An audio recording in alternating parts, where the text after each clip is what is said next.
Dengan mempelajari Sirah Nabawiyah, maka makin menambah kecintaan kepadanya.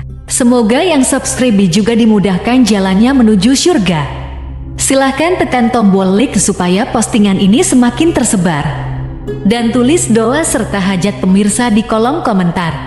Semoga semakin banyak yang mengaminkan, maka semakin cepat terkabul. Nabi Sulaiman alaihi salam adalah manusia terkaya sepanjang sejarah kehidupan manusia di muka bumi. Dalam beberapa kitab suci seperti Al-Quran, Alkitab, dan Injil, Nabi Sulaiman alaihi salam dijelaskan sebagai manusia terkaya yang pernah hidup di muka bumi. Tidak ada satupun manusia yang bisa mengalahkan total kekayaannya hingga hari kiamat tiba.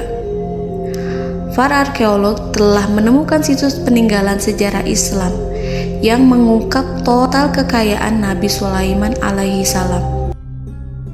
Erez bin Yosef, seorang profesor sekaligus peneliti, ia menyatakan bahwa 3.000 tahun yang lalu Nabi Sulaiman alaihi salam diperkirakan memiliki kekayaan senilai 2,2 triliun US dollar.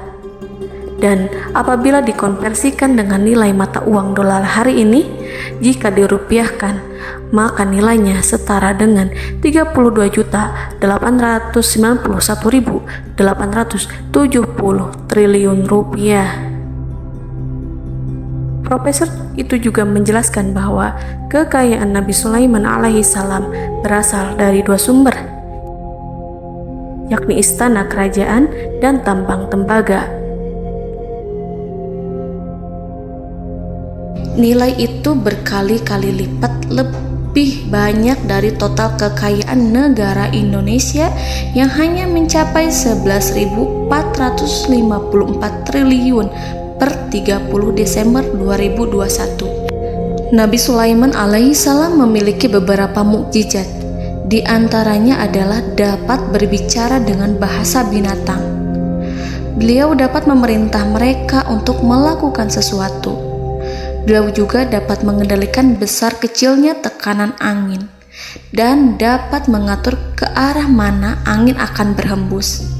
Sehingga dengan itu Nabi Sulaiman dapat memanfaatkan angin sebagai kendaraannya dan juga kendaraan tentaranya. Nabi Sulaiman juga bisa melunakkan besi dan membentuknya menjadi pakaian perang yang anti tusukan senjata tajam. Nabi Sulaiman juga memimpin para jin. Mereka tunduk dan patuh pada perintah Nabi Sulaiman alaihi salam. Tidak hanya setan, iblis laknatullah yang merupakan makhluk pembangkang dapat dibuat tunduk bertekuk lutut pada perintah-perintah Nabi Sulaiman. Nabi Sulaiman bisa melakukan teleportasi, yaitu berpindah dari suatu tempat ke tempat yang lain dalam waktu singkat. Peristiwa itu dibuktikan dengan pemindahan singgasana Ratu Balqis atas perintah Nabi Sulaiman. Nabi Sulaiman dikenal sebagai raja yang adil dan bijaksana. Nabi Sulaiman diberkahi kecerdasan yang luar biasa untuk menyatu padukan segenap kekuatan yang Allah berikan kepadanya. Ia mengelola dan membawa kerajaannya menjadi kekuatan raksasa yang tak terkalahkan di masanya dengan segenap kemampuan yang dimilikinya. Tentara Nabi Sulaiman adalah tentara terkuat di bumi tanpa ada yang menandingi. Pertanyaan mendasar yang muncul kali ini adalah dari mana sumber kekayaan dan kekuatan Nabi Sulaiman alaihi salam? Untuk mendapat jawaban dari pertanyaan itu, simak video ini sampai akhir. Sebelum itu, mari bantu channel ini terus berkembang dengan cara subscribe dan nyalakan tanda loncengnya. Berikan komentar yang positif dan berikan like serta share video ini. Bismillahirrahmanirrahim. Sungguh kami benar-benar telah menganugerahkan ilmu kepada Daud dan Sulaiman.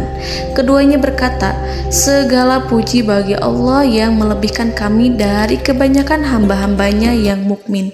Sulaiman telah mewarisi Daud dan dia berkata, "Wahai manusia, kami telah diajari untuk memahami bahasa burung dan kami dianugerahi segala sesuatu. Sesungguhnya semua ini benar-benar karunia yang nyata." Quran Surat An-Naml ayat 15-16. Saudara-saudaraku yang dirahmati Allah, pada ayat di atas disebutkan bahwa Sulaiman telah mewarisi Daud. Nabi Sulaiman mewarisi Nabi Daud dalam sisi kenabian dan kekuasaan, bukan mewarisi harta, karena para nabi tidak mewariskan harta. Sebab sepeninggalan mereka, harta para nabi menjadi sedekah bagi orang-orang yang ada di sekitarnya, yaitu orang-orang fakir dan orang-orang yang membutuhkan. Dan harta para nabi tidak dikhususkan bagi kalangan keluarganya. Rasulullah Shallallahu Alaihi Wasallam bersabda, "Kami para nabi tidak mewariskan. Nabi Sulaiman mewarisi kenabian dari Nabi Daud. Ini adalah hal yang jelas. Allah telah memilihnya sebagai nabi dari Bani Israel. Begitu juga Allah telah memberinya kekuasaan kerajaan sehingga ia menjadi pemimpin Bani Israel." Barangkali sesuatu yang paling penting yang diwarisi oleh Nabi Sulaiman dari Nabi Daud adalah tradisi militer. Kemajuan militer yang dahsyat telah berpindah kepada Nabi Sulaiman. Nabi Daud sebenarnya adalah seorang pengembala kambing yang sangat miskin, tetapi seiring dengan perjalanan waktu, ia menjadi komandan pasukan tiada tanding. Nabi Daud alaihi salam mengetahui bahwa kekuatan hakiki yang mengatur alam semesta adalah kekuatan Allah. Ketika Nabi Daud mengulurkan tangannya dan memegang potongan batu, lalu beliau melemparkannya dengan ketepel ke arah Jalut, kepala Jalut retak dan ambruk menghantam tanah. Ini sebagai bentuk demonstrasi kekuatan darinya. Kehadiran Nabi Daud mengubah pasukan Bani Israel, di mana mereka sebelumnya lari jika berhadapan dengan musuh. Maka kini keberadaan mereka mulai diperhitungkan di masa hidupnya. Nabi Daud mengalami peperangan yang sangat banyak, tapi Al-Quran tidak menceritakan secara terperinci. Hal itu dikarenakan karena Al-Quran adalah kitab dakwah di jalan Allah, bukan kitab sejarah. Al-Quran hanya menceritakan di dalam Al-Quran surat Shad ayat 20, "Dan kami kuatkan kerajaannya, kerajaan Daud." Ayat tersebut berarti bahwa Nabi Daud belum terkalahkan dalam peperangan yang diikutinya. Di samping dukungan yang Allah berikan kepadanya, juga pasukan dan rakyatnya, di mana mereka adalah orang-orang yang bertauhid, menyerahkan diri kepada Allah. Allah Subhanahu wa Ta'ala mengajarkan kepada Nabi Daud hal-hal yang menjadikan pasukannya memiliki keistimewaan yang dengannya mereka dapat mengalahkan pasukan-pasukan lain, pasukan-pasukan besar yang ada di bumi pada saat itu. Allah Subhanahu wa Ta'ala berfirman dalam surat Saba ayat 10, "Dan kami telah melunakkan besi untuknya." Baju besi mungkin akan menjadi masalah dalam benak kita. Ketika orang-orang yang berperang, baju besi cukup mengganggu gerakan mereka. Kita bisa membayangkan ketika ada dua orang berperang, salah satu dapat bergerak bebas, sementara yang lainnya tidak leluasa bergerak karena tertahan dengan pakaiannya. Namun, dengan kekuasaan Allah, Nabi Daud dapat melunakkan besi dan membuat baju besi yang ringan, yang mudah untuk digunakan. Ini adalah kemajuan penting yang Allah berikan kepada Nabi Daud dan tentaranya. Kemajuan itu kemudian diajarkan, diwariskan dan dimiliki oleh Nabi Sulaiman alaihi salam. Nabi Sulaiman memiliki pasukan dahsyat yang melebihi pasukan manapun di bumi saat itu, atau bahkan mungkin saat ini. Bahkan Allah menambahkan karunia-Nya kepada Nabi Sulaiman yang disebutkan dalam Al-Quran surat An-Naml ayat 16. "Dan Sulaiman telah mewarisi Daud, dan dia berkata, 'Wahai manusia, kami telah diberi pengertian tentang suara burung, dan kami diberi segala sesuatu. Sesungguhnya, ini benar-benar suatu karunia yang nyata.'" Saudara-saudaraku yang dirahmati Allah, pada suatu hari Nabi Sulaiman alaihi salam menengadahkan tangannya dan berdoa kepada Allah Subhanahu wa ta'ala. Antara hati Nabi dan Allah tidak ada penghalang, tidak ada jarak, tidak ada sekatan waktu, tidak ada satupun dari para nabi yang berdoa kepada Allah kecuali doanya pasti dikabulkan. Doa Nabi Sulaiman alaihi salam direkam dalam Al-Quran surat Shad ayat 35. Nabi Sulaiman berkata, "Ya Tuhanku, ampunilah aku, anugerahkanlah kepadaku kerajaan yang tidak dimiliki oleh seorang pun sesudahku." Nabi Sulaiman menginginkan dari Allah sesuatu kerajaan yang belum pernah diperoleh oleh siapapun setelahnya. Allah Subhanahu wa ta'ala mengabulkan doa Nabi Sulaiman dan memberinya kerajaan tersebut. Nabi Sulaiman mewarisi kekuasaan, kenabian, hikmah ilmu dari Nabi Daud alaihi salam. Orang-orang menyebut Nabi Sulaiman Al-Hakim, Sulaiman yang bijaksana. Kebijaksanaan Nabi Sulaiman tidak terbatas pada keadilannya di tengah-tengah manusia dan juga kasih sayangnya kepada mereka. Namun, kebijaksanaan Nabi Sulaiman juga berlaku di kalangan burung dan binatang lainnya. Nabi Daud juga mengenal bahasa burung, tetapi Nabi Sulaiman dapat berbicara dengan bahasa burung. Bahkan, ia dapat menggantikannya sebagai pembantunya. Ketika Nabi Daud bertasbih di gunung, burung-burung serta binatang buas ikut bertasbih bersamanya. Bahkan angin pun berhenti untuk mendengarkan tasbih itu. Sedangkan Nabi Sulaiman alaihi salam, Allah Subhanahu wa ta'ala memberinya karunia lebih dari itu, di mana binatang-binatang buas tunduk padanya, begitu juga angin dan burung. Saudara-saudaraku yang dirahmati Allah, Nabi Sulaiman alaihi salam mampu mendengarkan bisikan semut yang berbicara kepada sesama mereka. Bahkan ia mampu memerintahkan semut tersebut sehingga semut itu menjadi taat pada perintahnya. Pasukan Nabi Sulaiman memiliki kekuatan yang sangat dahsyat. Belum pernah ada di dunia ini satu pasukan pun yang memiliki kekuatan seperti itu. Kekuatan Nabi Sulaiman berasal dari beberapa kombinasi yang sangat mengagumkan, sehingga karenanya ia tidak dapat tertandingi. Kekuatan itu terdiri dari manusia, binatang-binatang, jin, dan lain sebagainya. Kita mengetahui bahwa jin adalah makhluk Allah dan manusia tidak mampu melihatnya atau menghadirkannya atau meminta pertolongan kepadanya.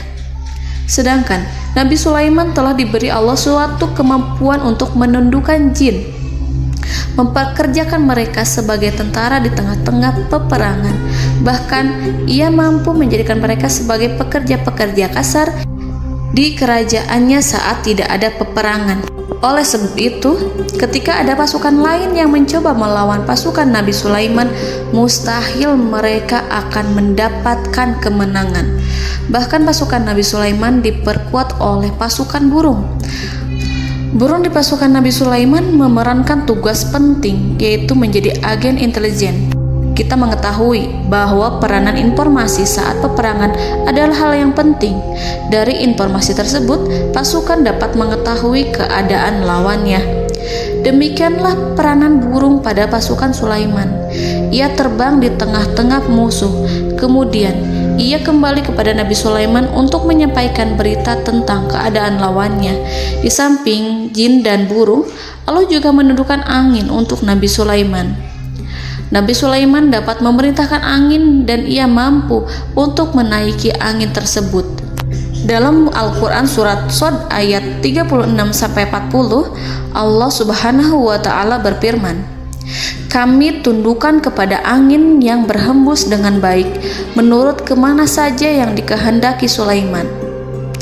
Dan kami tundukkan pula kepadanya setan-setan, semuanya ahli bangunan dan penyelam, dan setan yang lain yang terikat dalam belenggu. Inilah anugerah kami, maka berikanlah kepada orang lain atau tahanlah untuk dirimu tanpa perhitungan, dan sesungguhnya dia mempunyai kedudukan yang dekat pada sisi kami dan tempat kembali yang baik." Saudara-saudaraku yang dirahmati Allah, Allah Subhanahu wa Ta'ala juga memberikan kemampuan yang tak seorang pun dari para nabi mendapatkannya, yaitu kemampuan untuk memerintah setan. Setan adalah salah satu bagian dari jin. Ia adalah kelompok yang celaka dari bangsa jin. Kelompok ini sebenarnya tidak mampu dikuasai oleh manusia. Bahkan jin yang soleh tidak dapat mengatur setan. Adapun Nabi Sulaiman, Allah telah memberinya kekuasaan untuk menundukkan setan dan mempekerjakannya, bahkan mengikatnya dengan rantai serta menghukumnya jika ia menentang pada perintahnya.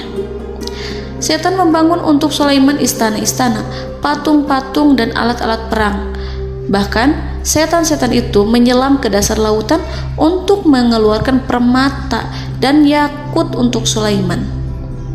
Jika di antara setan yang menentang perintahnya, maka Nabi Sulaiman alaihi salam mengikatnya dengan rantai. Ini semua menunjukkan kekayaan Nabi Sulaiman dan kekuasaannya, di mana ia mampu mengatur banyak makhluk di bumi ini. Tentu saja, kemampuan itu semua adalah atas izin dari Allah Subhanahu wa Ta'ala sebagai mukjizat darinya. Allah Subhanahu wa Ta'ala berfirman dalam Al-Quran surat Saba ayat 12, dan sebagian dari jin adalah yang bekerja di hadapannya di bawah kekuasaannya dengan izin Tuhannya, dan siapa yang menyimpang di antara mereka dari perintah kami, maka kami rasakan kepadanya azab neraka yang apinya menyala-nyala.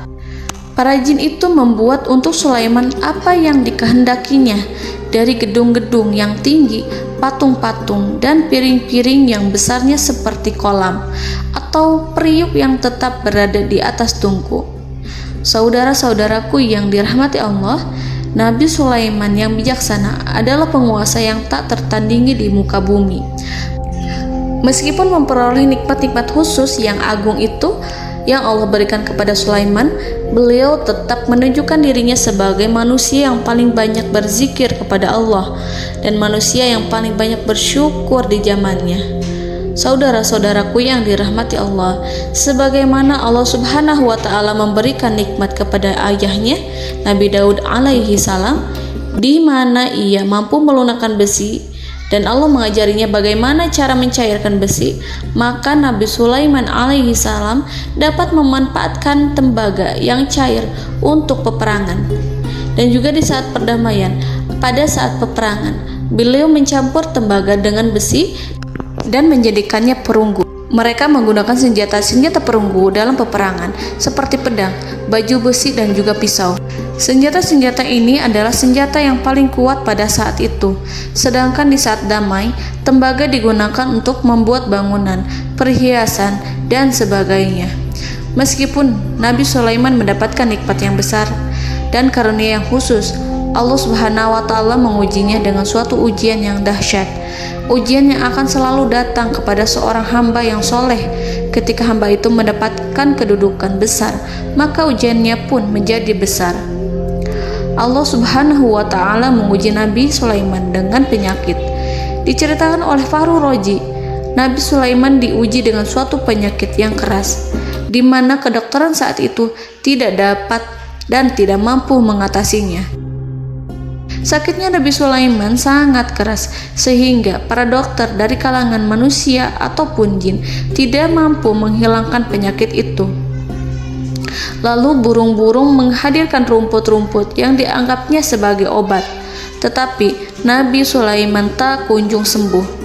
Semakin hari penyakit Nabi Sulaiman semakin menjadi-jadi, sehingga ketika Nabi Sulaiman duduk di atas kursi, ia duduk bagaikan tubuh tanpa roh.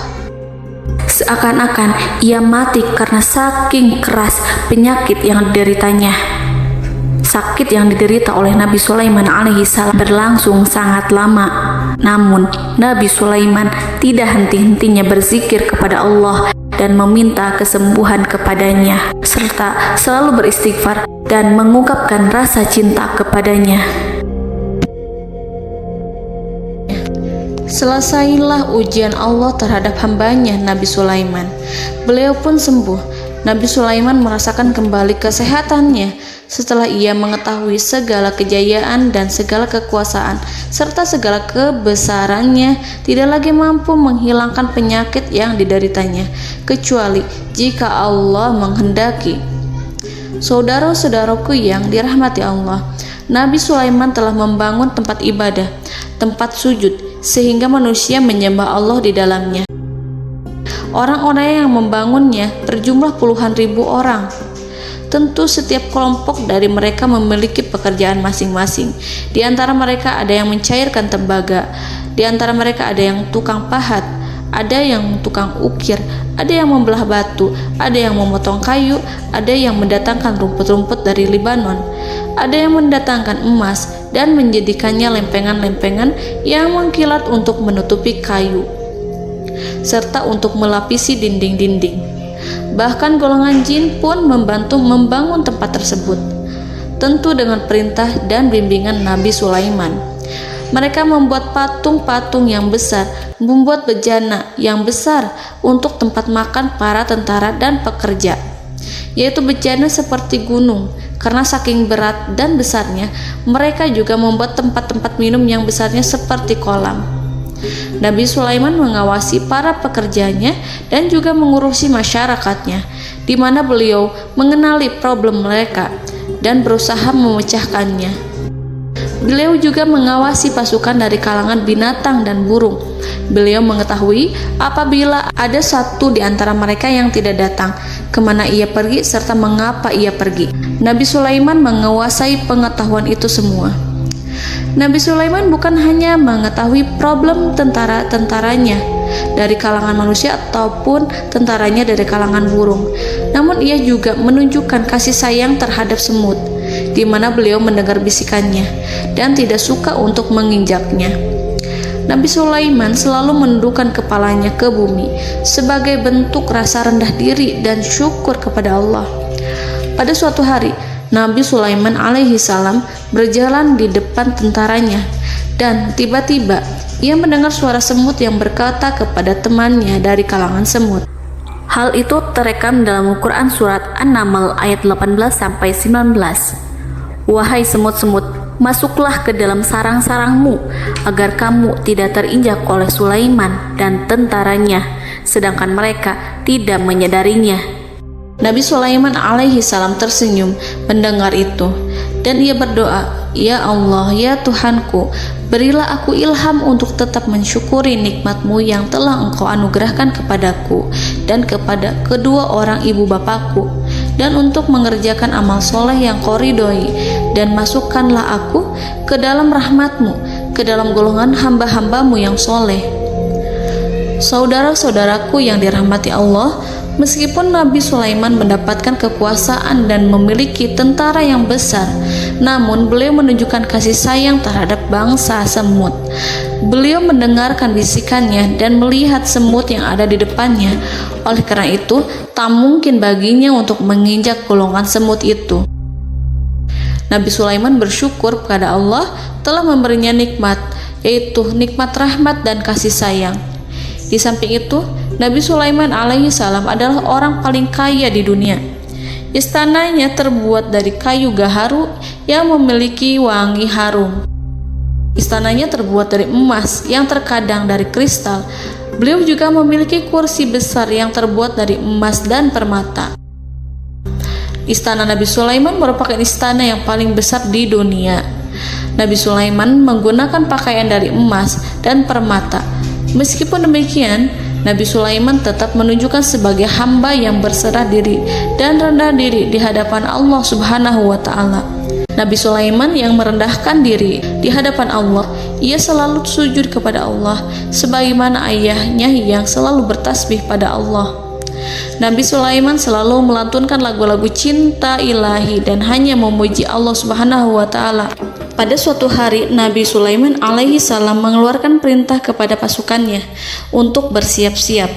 Kemudian, Nabi Sulaiman keluar dan memeriksa pasukannya satu demi satu. Kelompok yang pertama adalah kelompok manusia. Nabi Sulaiman memperhatikan kesiapan mereka. Lalu Nabi Sulaiman mengeluarkan perintah-perintah kepada mereka. Kemudian Nabi Sulaiman memeriksa kelompok jin dan menyampaikan perintahnya kepada mereka. Beliau memenjarakan jin yang tampak bermalas-malasan saat bekerja. Lalu beliau memeriksa binatang dan berkata kepada mereka, apakah mereka sudah makan dengan baik? Apakah mereka tidur dengan nyenyak? Apakah ada yang mengadu pada mereka, misalkan karena penyediaan makanan yang tidak layak? Apakah ada di sana yang sakit dan lain sebagainya? Ketika Nabi Sulaiman merasa puas dengan semuanya, Nabi Sulaiman memasuki tenda tempat berkumpulnya para burung.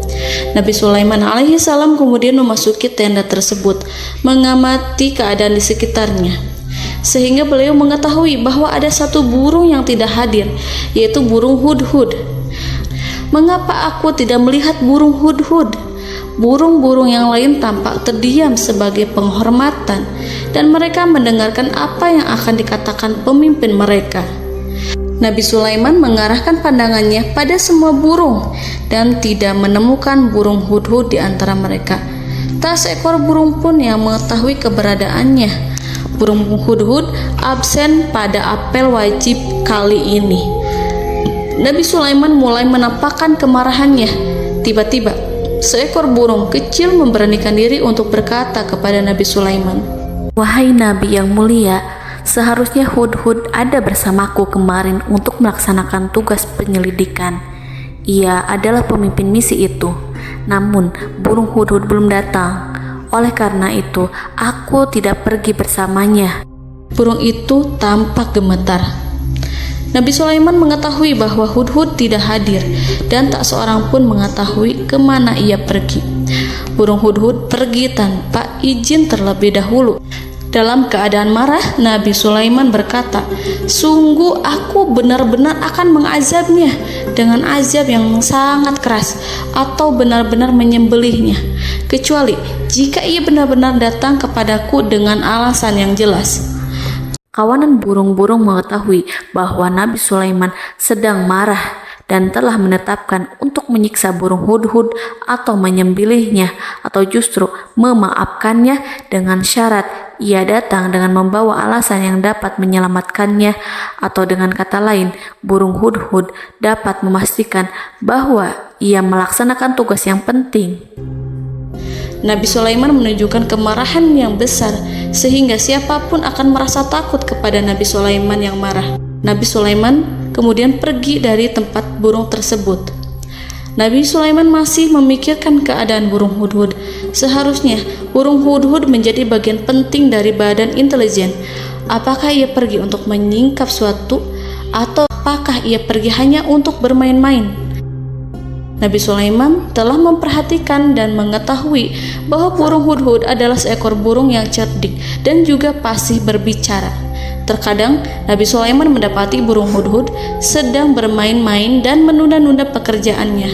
Namun ketika Nabi Sulaiman melihatnya, burung hudhud memahami bahwa perbuatannya tidak benar. Oleh karena itu, ia tidak boleh menyampur adukan antara waktu serius dan waktu bermain. Tidak lama setelah itu, burung hudhud tiba di tempat para burung. Burung-burung yang lain berkata kepadanya, "Wahai hudhud, pergilah engkau ke tempat Nabi Sulaiman. Jika ia mengetahui bahwa engkau telah sampai, jiwamu benar-benar terancam." Mendengar itu, burung hudhud segera beranjak. Ia terbang menemui Nabi Sulaiman. Pada waktu itu, Nabi Sulaiman sedang duduk bersama tentaranya yang lain. Burung hudhud berdiri. Ia telah merencanakan untuk memulai pembicaraan dengan Nabi Sulaiman sebelum Nabi Sulaiman bertanya kepadanya kemana dia pergi. Ini sebagai bukti bahwa hudhud telah melaksanakan suatu tugas yang penting. Dalam Al-Quran Surat An-Naml ayat 22, burung hudhud berbicara, "Aku telah mengetahui sesuatu yang kamu belum mengetahuinya, dan kubawa kepadamu dari negeri Saba suatu berita penting yang diyakini seakan-akan burung hudhud hendak berkata, 'Aku adalah hudhud yang miskin, tapi aku mengetahui apa yang tidak engkau ketahui, dan aku telah datang kepadamu dari kerajaan Saba dengan membawa berita yang sangat penting.'" Nabi Sulaiman tampak terdiam menunggu hudhud menyelesaikan kisahnya. Dalam surat An-Naml ayat 23-24, burung hudhud berkata, Sesungguhnya aku menjumpai seorang wanita yang memerintah mereka. Dia dianugerahi segala sesuatu serta mempunyai singgasana yang besar. Aku mendapati dia dan kaumnya menyembah matahari selain Allah, dan setan-setan telah menjadikan mereka memandang indah perbuatan-perbuatan mereka, lalu menghalangi mereka dari jalan Allah, sehingga mereka tidak mendapat petunjuk. Burung hudhud diam. Nabi Sulaiman merasa bahwa hudhud menunjukkan kepasihan lisannya. Nabi Sulaiman berkata dalam Quran surat An-Naml ayat 27 sambil menunjukkan senyum manisnya. Nabi Sulaiman berkata, "Akan kami lihat apakah kamu benar wahai hudhud, ataukah kamu termasuk orang-orang yang berdusta." Seakan-akan burung hudhud ingin mengatakan, "Aku tidak berbohong, wahai Nabi yang mulia." Namun diamnya Sulaiman membuat takut sehingga burung hudhud terdiam. Nabi Sulaiman terdiam karena berpikir, lalu ia memutuskan sesuatu setelah itu. Beliau melihat kepada lainnya dan meminta secari kertas. Nabi Sulaiman menulis surat singkat dan menyerahkannya kepada hudhud, serta memerintahkan kepadanya seperti yang dikatakan dalam Quran surat An-Naml ayat 28. "Pergilah dengan membawa suratku ini, lalu jatuhkanlah kepada mereka, kemudian berpalinglah dari mereka, lalu perhatikanlah apa yang mereka bicarakan." Al-Quranul Karim hanya menceritakan dalam Quran surat An-Naml bagaimana perginya hudhud dan bagaimana ia menyerahkan surat itu. Lalu Al-Quran langsung menyebut keadaan kerajaan Balqis yang saat itu sedang membaca surat di depan para pembesar kerajaan dan para menterinya. Dalam Al-Quran surat An-Naml ayat 29-31 berkatalah Balqis, "Wahai pembesar-pembesar, sesungguhnya telah dijatuhkan kepadaku sebuah surat yang mulia. Sesungguhnya surat ini dari Sulaiman, dan sesungguhnya isinya dengan menyebut nama Allah yang Maha Pengasih lagi Maha Penyayang, bahwa janganlah kalian berlaku sombong terhadapku, dan datanglah kepadaku sebagai orang yang berserah diri." Saudara-saudaraku yang dirahmati Allah, dalam surat tersebut Nabi Sulaiman menyebutkan supaya mereka menyerahkan diri dan tunduk kepada perintah Nabi Sulaiman. Nabi Sulaiman memerintahkan agar mereka meninggalkan penyembahan terhadap matahari. Nabi Sulaiman tidak mempersoalkan akidah mereka dan tidak memuaskan mereka dengan apapun. Nabi Sulaiman hanya memerintahkan bahwa ia berada di atas kebenaran. Bukankah ia didukung kekuatan yang berlandaskan keyakinan yang dimilikinya? Nabi Sulaiman hanya memerintahkan mereka agar tunduk dan patuh kepadanya. Ratu Sabak menyampaikan surat tersebut di tengah-tengah kaumnya. Dalam Quran surat An-Naml ayat 32 dijelaskan, "Dan berkatalah Balqis, wahai para pembesar, berilah aku pertimbangan dalam urusanku ini. Aku tidak pernah memutuskan sesuatu persoalan sebelum kamu berada dalam majelisku." Saudara-saudaraku yang dirahmati Allah, para pembesar istana Balqis menentang surat tersebut. Isi surat itu membangkitkan kesombongan kaum Sabak, di mana mereka merasa lebih kuat. Mereka mengetahui bahwa di sana ada seorang yang mencoba menentang mereka dan mengisyaratkan peperangan kepada mereka. Lalu ia meminta kepada mereka untuk memenuhi syarat-syaratnya sebelum terjadinya peperangan dan kekalahan. Dalam surat An-Naml ayat 33, mereka menjawab, "Kita adalah orang-orang yang memiliki kekuatan dan juga memiliki keberanian yang sangat besar dalam peperangan. Dan keputusan berada di tanganmu, wahai rajaku. Maka pertimbangkanlah apa yang akan kamu perintahkan." Saudara-saudaraku yang dirahmati Allah, para pembesar kaum Sabak seakan ingin berkata, "Kita siap untuk melaksanakan perang." Tampaknya ratu itu memiliki kebijakan yang lebih baik dari pembesar kaumnya. Surat Sulaiman itu membuatnya berpikir lebih jernih dan lebih berhati-hati. Ia berusaha sebisa mungkin menghindari peperangan. Ratu itu berpikir dalam tempo yang lama. Nama Sulaiman tidak diketahuinya dan ia pun belum pernah mendengarnya. Oleh karena itu, Ratu kaum Sabak tidak mampu mengetahui dan mendeteksi seberapa besar kekuatan Nabi Sulaiman. boleh jadi Nabi Sulaiman memiliki kekuatan yang dahsyat, sehingga ia mampu memerangi kekuasaannya dan mengalahkannya. Kemudian ratu memperhatikan apa yang ada di sekelilingnya. Ia melihat kemajuan masyarakatnya dan juga kekayaannya. Barangkali ia mengira bahwa Nabi Sulaiman iri terhadap kemajuan dan kekayaannya itu, sehingga Nabi Sulaiman ingin menyerangnya. Setelah mempertimbangkan isi surat Nabi Sulaiman dengan cermat, Ratu Saba memilih untuk tidak bersikap ceroboh dan bodoh. Ratu lebih suka untuk menggunakan bahasa kelembutan. Ia mengirim kepada Nabi Sulaiman suatu hadiah yang besar. Ratu mengira bahwa Nabi Sulaiman seorang yang ambisius, yang boleh jadi ia telah mendengar tentang kekayaan kerajaan Saba. Para utusan pergi dengan membawa hadiah dari Ratu Saba. Ratu berharap agar mereka dapat memasuki kerajaan Nabi Sulaiman dan akan mengetahui kondisi kerajaannya.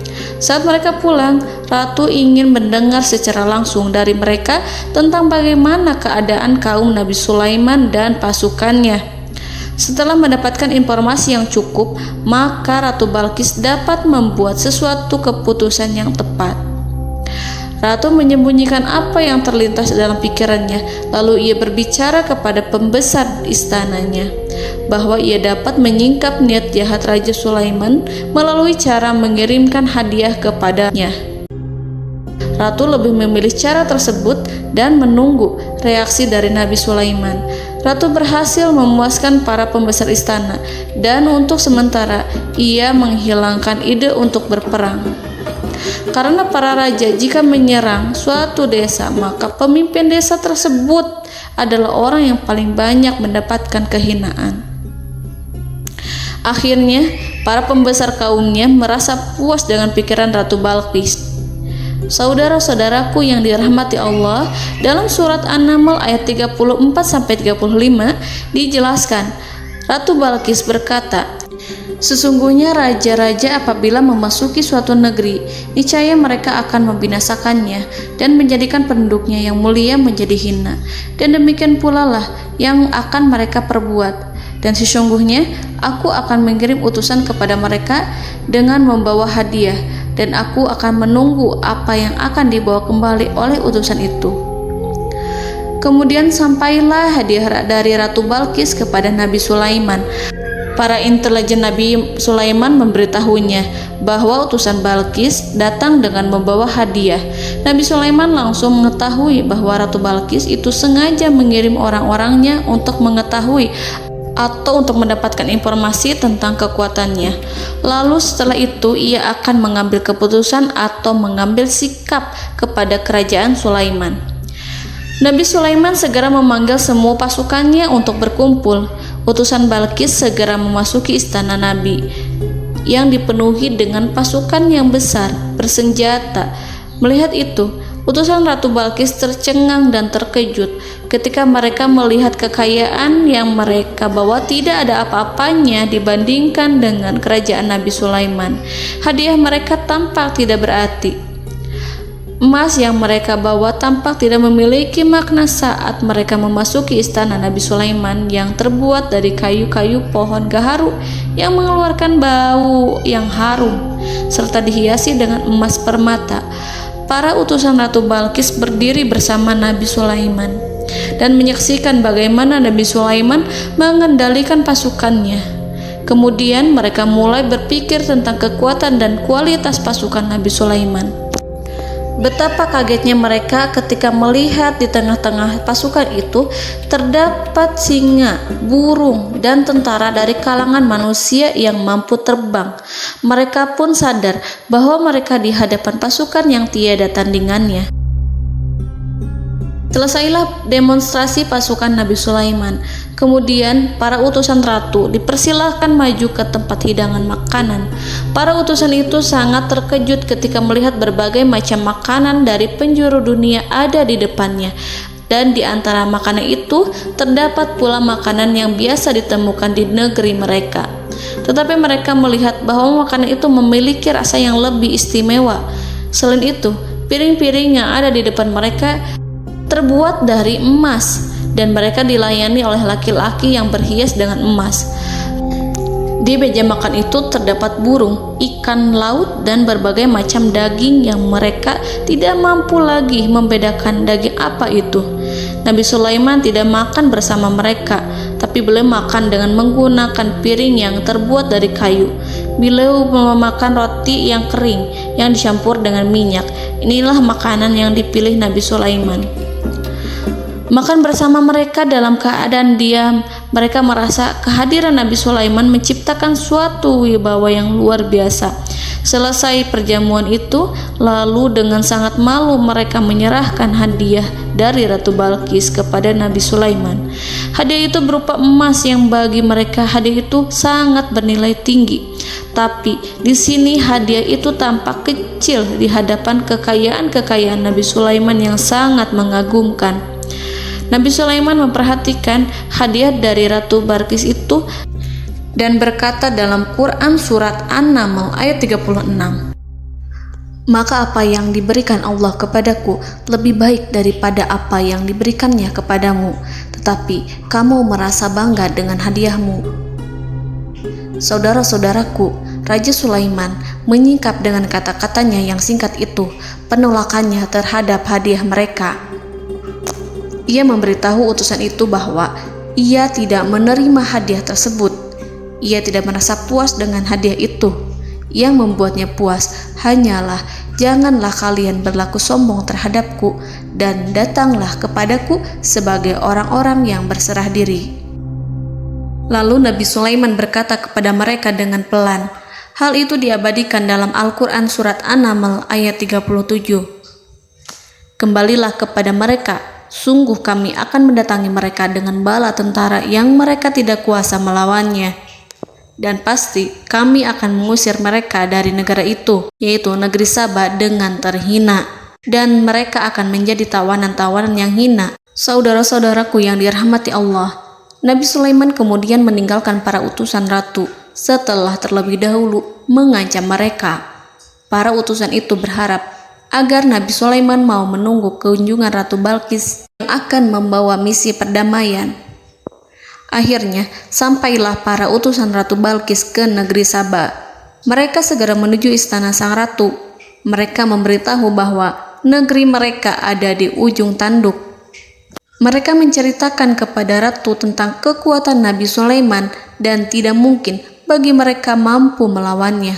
Mereka meyakinkan Ratu Balqis bahwa ia harus mengunjunginya dan melihat sendiri bagaimana kebesaran kerajaan Nabi Sulaiman. Kemudian Ratu Balqis menyiapkan dirinya untuk pergi menuju kerajaan Nabi Sulaiman.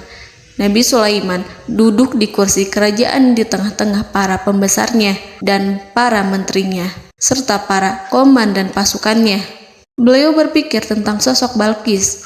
Nabi Sulaiman mengetahui bahwa Balqis menuju tempatnya. Balqis dikelilingi rasa takut. Nabi Sulaiman berpikir sejenak tentang bagaimana matahari disembah. Ia memikirkan bagaimana informasi yang diterima oleh intelijennya tentang kemajuan kerajaan Balqis dalam bidang kesenian dan ilmu pengetahuan. Nabi Sulaiman bertanya kepada dirinya sendiri, apakah kemajuan menjadi penghalang untuk mengetahui kebenaran? Apakah ratu itu senang dengan kekuatan yang dicapainya? Dan ia membayangkan bahwa kekuatannya adalah segalanya.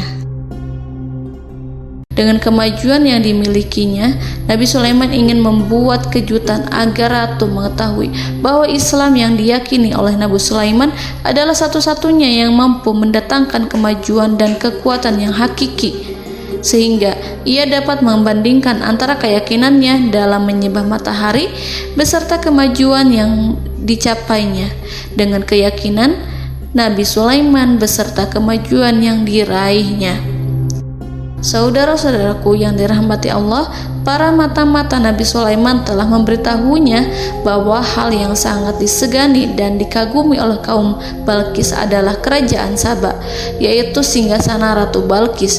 Singgasana itu terbuat dari emas dan batu delima. Singgasana tersebut dijaga oleh penjaga yang sangat disiplin, di mana mereka tidak pernah lalai sedikit pun. Oleh karena itu, sangat tepat apabila Nabi Sulaiman menghadirkan singgasananya di sini, di kerajaannya. sehingga ketika ratu tiba, maka ia dapat duduk di atasnya. Nabi Sulaiman ingin membuat kejutan kepadanya dan menunjukkan bahwa kemampuannya tersebut yang berlandaskan pada keislaman. Nabi Sulaiman melakukan yang demikian itu dengan harapan agar si ratu tunduk kepadanya. Ide itu terlintas dalam diri Nabi Sulaiman. Lalu ia mengangkat kepalanya dan menoleh kepada anak buahnya.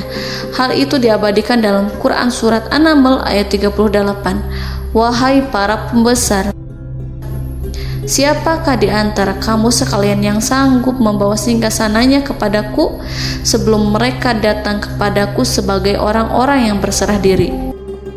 Saudara-saudaraku, perhatikanlah ungkapan pikiran Nabi Sulaiman tersebut. Semua pemikirannya berkisar tentang keislaman para penyembah matahari, tentang bagaimana beliau dapat memberikan petunjuk kepada mereka di jalan Allah. Yang pertama menjawab pertanyaan Nabi Sulaiman adalah jin Ifrit.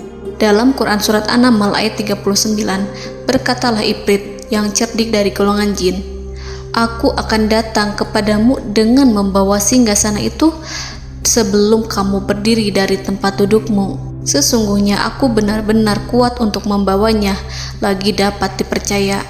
Nabi Sulaiman berdiri dari tempat duduknya. Setelah 1 jam atau 2 jam, jin itu berjanji kepadanya untuk menghadirkan singgasana Balkis. Sebelum itu, istana Nabi Sulaiman di Palestina, sedangkan istana Balkis terletak di Yaman. Antara singgasana tersebut dengan singgasana Nabi Sulaiman berjarak lebih dari ribuan mil. Barangkali pesawat yang cepat sekalipun yang kita kenal hari ini tidak akan mampu membawa dan mendatangkan istana itu dalam waktu 1 jam. Tetapi masalahnya di sini, berhubung dengan kekuatan jin yang serba misterius, Nabi Sulaiman tidak mengomentari sedikit pun terhadap apa yang dikatakan oleh Ifrit. Nabi Sulaiman tampak menunggu tanggapan lain yang mampu menghadirkan singgasana Balkis yang lebih cepat dari jin Ifrit. Nabi Sulaiman menoleh kepada seorang yang di sana, yang duduk di atas naungan. Hal itu diceritakan dalam Al-Quran Surat An-Naml ayat 40. Berkatalah seseorang yang mempunyai ilmu dari Alkitab, "Aku akan membawa singgasana itu kepadamu sebelum matamu berkedip." Maka tatkala Sulaiman melihat singgasana itu terletak di hadapannya, ia pun berkata, "Ini termasuk karunia Tuhanku untuk menguji aku, apakah aku akan bersyukur atau mengingkari nikmatnya. Dan barang siapa yang bersyukur, maka sesungguhnya dia bersyukur untuk kebaikan dirinya sendiri. Dan barang siapa yang ingkar, maka sesungguhnya Tuhanku maha kaya lagi maha mulia." Saudara-saudaraku, belum lama seseorang yang mempunyai ilmu dari Alkitab menyatakan kalimatnya, sehingga singgasana itu tiba-tiba ada di depan Nabi Sulaiman, yang mampu menghadirkan singgasana itu lebih cepat dari kedipan mata. Al-Quranul Karim tidak menyingkap kepribadian seseorang yang menghadirkan singgasana itu. Al-Quran hanya menggarisi bahwa orang itu mempunyai ilmu dari Alkitab. Al-Quran tidak menjelaskan kepada kita apakah ia seorang malaikat ataukah manusia ataukah jin. Al-Quran sengaja tidak menyingkap hakikat kitab yang dimaksud. Saudara-saudaraku yang dirahmati Allah, setelah melihat singgasana itu, Nabi Sulaiman bersyukur kepada Allah. Ia mulai memperhatikan singgasana sang ratu. Singgasana tersebut merupakan simbol pembangunan dan juga kemajuan, tetapi nampaknya ia hanya sesuatu yang biasa saja jika dibandingkan dengan kekuasaan dan kebesaran ciptaan yang dibuat oleh manusia dan jin di kalangan istana Nabi Sulaiman. Nabi Sulaiman memikirkan dalam tempo yang sangat lama singgasana Ratu Balkis itu. Kemudian beliau memerintahkan agar singgasana itu diperbaiki, sehingga saat Ratu Balkis datang, dia akan mengujinya. Apakah Ratu Balkis dapat mengenali singgasananya ataukah tidak? Dalam Al-Quran Surat An-Naml ayat 41, Nabi Sulaiman berkata, "Ubahlah baginya singgasananya, maka kita akan melihat apakah dia mengenal ataukah dia termasuk orang-orang yang tidak mengenalnya." Saudara-saudaraku yang dirahmati Allah, Nabi Sulaiman memerintahkan agar dibangun istana yang akan digunakan untuk menyambut Ratu Balkis. Nabi Sulaiman memilih tempat di laut, dan ia memerintahkan agar dibangun suatu istana di mana sebagian besarnya terdiri dari air laut. Nabi Sulaiman memerintahkan agar lantainya itu terbuat dari kaca yang tebal dan kuat, sehingga orang-orang yang berjalan di atas istana itu akan dapat melihat di bawahnya ada ikan-ikan berwarna-warni yang berenang-renang. Dan mereka akan melihat rumput-rumput laut yang bergerak-gerak. Akhirnya, selesailah pembangunan istana itu. Saking bersihnya kaca lantainya, sehingga tampak di sana tidak ada kaca. Burung hudhud memberitahu Nabi Sulaiman bahwa Balkis telah sampai dekat kerajaannya. Kemudian Ratu Balkis datang. Al-Quran tidak menyebutkan keadaan Nabi Sulaiman saat menyambut Balkis, namun Al-Quran menunjukkan dua sikap Ratu Balkis. Yang pertama, bagaimana sikap Balkis ketika pertama kali melihat singgasananya yang datang mendahuluinya, padahal ia telah meninggalkan pengawalannya untuk tetap setia menjaga singgasananya itu. Keadaan kedua adalah keadaan di depan istana yang dibangun untuk penyambutan Balkis. Istana itu penuh dengan permata yang berenang-renang di bawahnya ikan-ikan. Dalam Quran Surat An-Naml ayat 42 dijelaskan, dan ketika Balkis datang, ditanyakanlah kepadanya, serupa inikah singgasanamu? Balkis menjawab, seakan-akan singgasana ini adalah singgasanaku. Kami telah diberi pengetahuan sebelumnya, dan kami adalah orang-orang yang berserah diri. Saudara-saudaraku, pada dialek di atas, Balkis melihat singgasananya dan ia tercengang saat mengetahui bahwa itu adalah singgasana miliknya.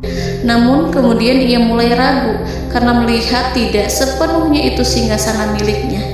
Jika itu benar-benar miliknya, lalu bagaimana ia datang mendahuluinya? Dan bila bukan singgasananya, maka bagaimana Sulaiman dapat meniru sepersis dan seteliti itu? Padahal Sulaiman tidak pernah sekalipun ke kerajaannya. Nabi Sulaiman berkata saat melihat Balkis mengamati singgasananya, apakah ini singgasanamu? Balkis terlihat sangat kebingungan, namun setelah itu ia menjawab, sepertinya benar. Nabi Sulaiman berkata, kami telah diberi ilmu sebelumnya dan kami sebagai orang-orang muslim. Saudaraku yang dirahmati Allah, melalui pertanyaan Nabi Sulaiman ingin mengisyaratkan kepada Balkis agar ia membandingkan antara keyakinannya beserta ilmu yang dicapainya dengan keyakinan Nabi Sulaiman yang muslim beserta pengetahuan yang telah diraihnya. Penyembahan terhadap matahari dan pencapaian ilmu yang dicapai oleh Ratu Balkis tanpa tidak ada apa-apanya dibandingkan dengan ilmu Nabi Sulaiman dan keislaman. Nabi Sulaiman telah mendahuluinya dalam bidang ilmu karena keislamannya. Karena itu, sangat mudah baginya untuk mengungguli Balkis dalam ilmu-ilmu yang lainnya. Demikianlah yang disyaratkan dalam pertanyaan Nabi Sulaiman kepada Ratu Balkis. Ratu Saba itu mengetahui bahwa ini adalah singgasananya, di mana singgasana itu datang lebih dahulu daripada dirinya.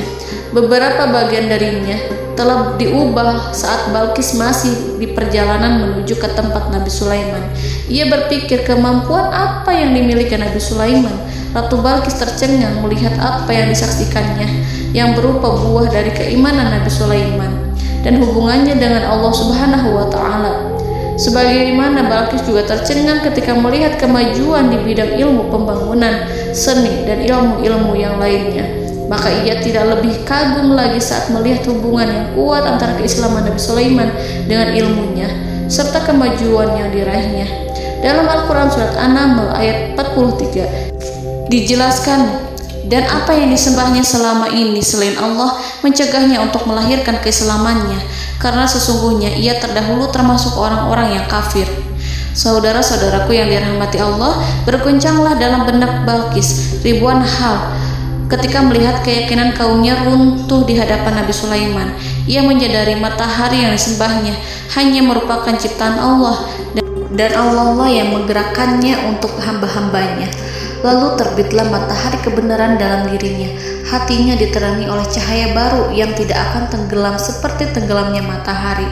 Masa keislamannya hanya menunggu waktu. Ratu Balqis memilih waktu yang tepat untuk mengumumkan keislamannya. Allah Subhanahu wa Ta'ala berfirman dalam Quran Surat An-Naml ayat 44. Dikatakan kepadanya, masuklah ke dalam istana. Maka tatkala ia melihat lantai istana itu, dikiranya kolam air yang besar dan disingkapnya 2 betisnya. Berkatalah Sulaiman, sesungguhnya ia adalah istana licin yang terbuat dari kaca. Berkatalah Balqis, wahai Tuhanku, sesungguhnya aku telah berbuat zalim terhadap diriku dan aku berserah diri bersama Sulaiman kepada Allah Tuhan semesta alam. Saudara-saudaraku yang dirahmati Allah, dikatakan kepada Balqis, masuklah ke dalam istana. Ketika ia masuk, maka ia tidak menyaksikan adanya kaca, tetapi ia melihat air, sehingga ia mengira akan bersinggungan dengan air. Lalu ia menyingkapkan sedikit bajunya agar bajunya itu tidak basah. Nabi Sulaiman mengingatkannya tanpa melihatnya agar ia tidak khawatir terhadap pakaiannya, karena pakaiannya tidak akan basah, sebab di sana tidak ada air. Itu sekedar kaca yang halus, yang saking halusnya sehingga ia tidak tampak.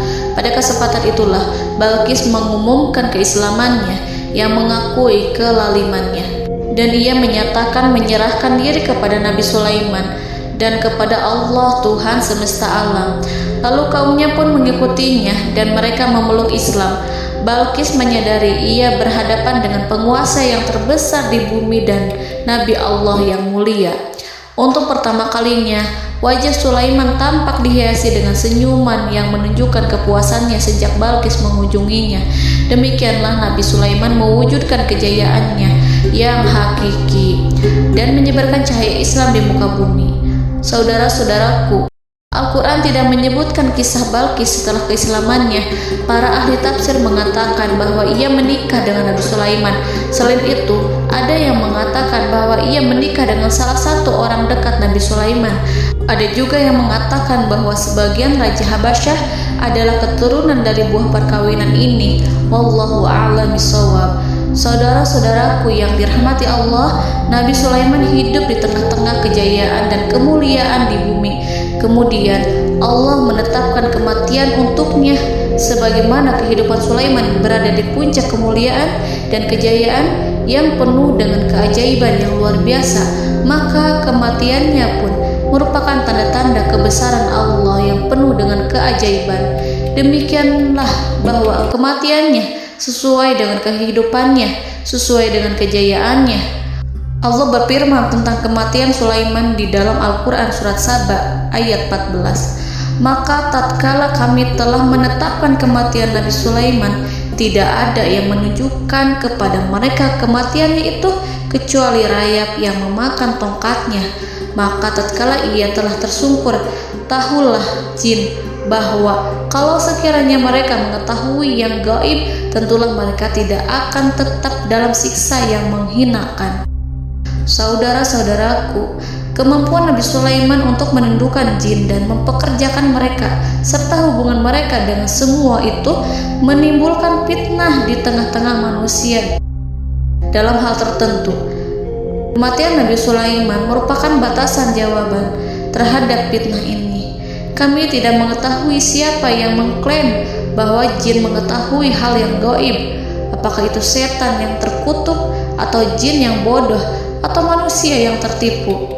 Kami tidak mengetahui siapa yang bertanggung jawab terhadap tersebarnya isu yang keliru ini. Yang kita ketahui adalah bahwa hal tersebut adalah mempengaruhi sebagian manusia dan jin.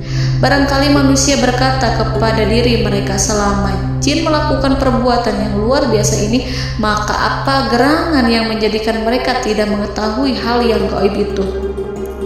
Manusia itu lupa bahwa kunci kegaiban berada di tangan Allah. Masalah ilmu gaib tidak akan mampu dikuasai oleh jin dan manusia. Hanya Dia yang mengetahuinya, dan manusia diberitahu hanya sedikit sekali.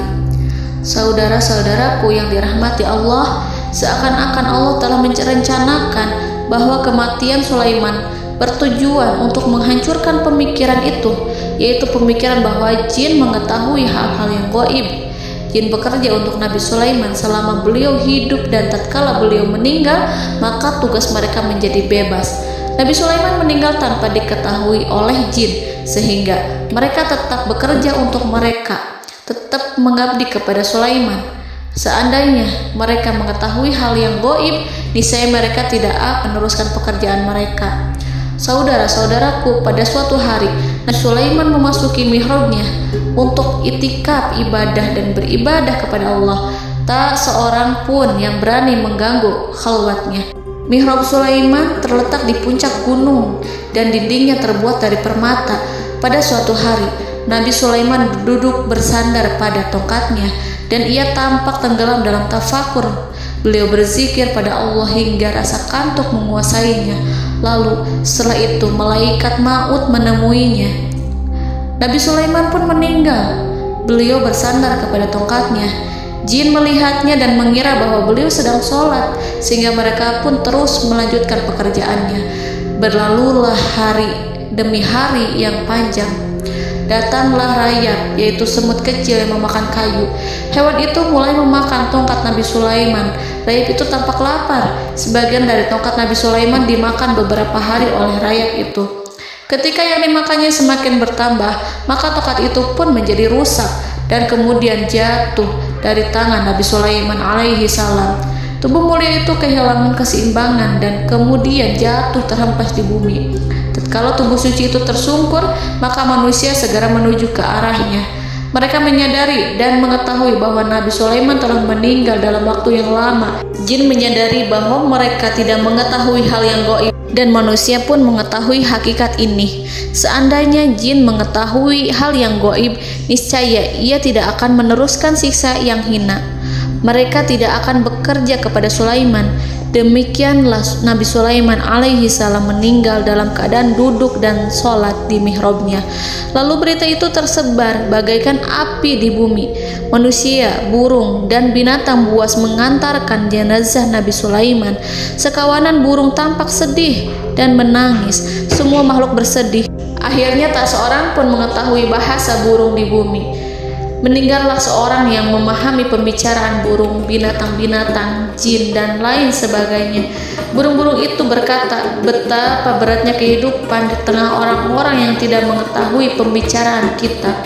Allahu a'lam.